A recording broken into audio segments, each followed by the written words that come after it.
There are people on that plane, doesn't matter where they come from. They've all got family, they've all got friends. They're all going through the same hurt. They're all going through the what if, the where are they. I personally can't say anyone's at fault until they find that plane. Planes don't just vanish, but that's exactly what happened March 8th, 2014. Malaysia Airlines flight MH370 disappeared from radar while en route to Beijing. The new documentary MH370, Mystery of the Lost Flight, draws on new evidence in hopes of getting closer to the truth about what really happened to that plane. Steve Webb is the director of the documentary. He joins us now. Steve, thanks for being with us. Hey, Steve. Hi. It is still truly unbelievable in this day and age when we have black boxes and so much technology on these planes that a plane could just disappear. Is that still the case, or is there some evidence we might now know what happened? No, not really. I mean, since that disappearance, there's been a lot of thought put into how can we stop this happening again?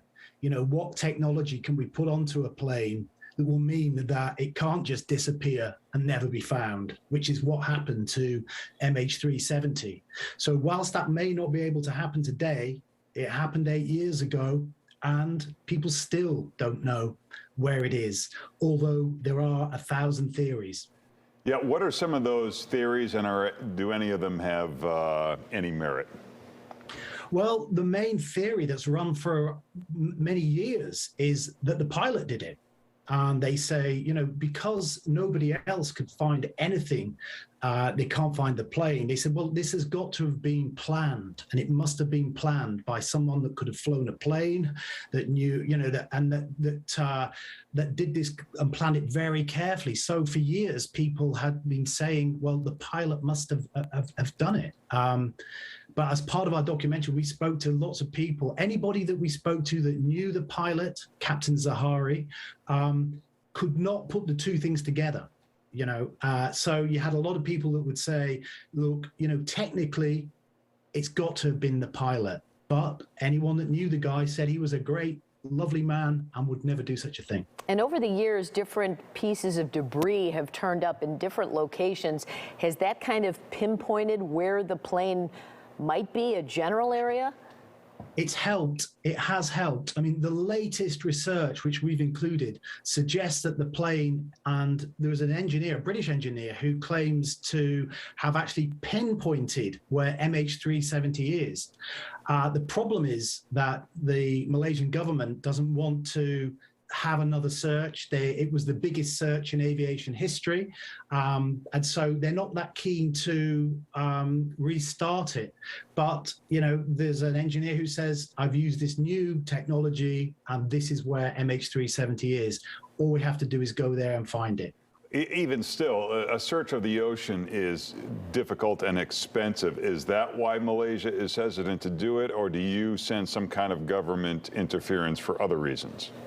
Well, that's a good question, because the company that's agreed to search it say they've worked before on the search, and they've said they will do this on a no fine, no fee basis. So in theory, it wouldn't cost the Malaysian government any money to do another search. And they've said, just say the word and we'll do it. So it's not a financial thing now, even though these searches cost many, many millions. Now, if they find it, obviously the Malaysian government are going to have to pay the money, and that could be, you know, many tens of millions of dollars. It's a fair point to say there is some reluctance, because, I mean, if it does transpire that the pilot did do it, now that would be the pilot of the national carrier that would have done this. Now, would you really want to find that out if you were the government? Perhaps not. And let's talk about if the technology you said that would prevent this in the future, if people are, you know, worried about, is it now we have specific upgraded technology that we would find something like this if it happened again? I mean, basically, it was a really simple idea, which is, you know, why not have something on a plane which just beeps its location up to the cloud, and will do that all the time? Why have a plane which can turn everything off? You could turn the technology off. On MH370, whoever for one reason or another, all the technology that would show where that plane was either turned off or was cut off. One way or the other. So now what they're doing is they're putting on, and Boeing has this, they put technology on these planes that can't be turned off, which will beam and its location to a satellite and to other places. And so people will always know where that plane is. Well, it's just a very sad story for those families, I'm sure, and the documentary goes into it in much more detail. It's called MH370, Mystery of the Lost Flight. You can stream it at history.com, and you can find Steve Webb on his website. Thanks, Steve. Thanks, Steve. Thank you.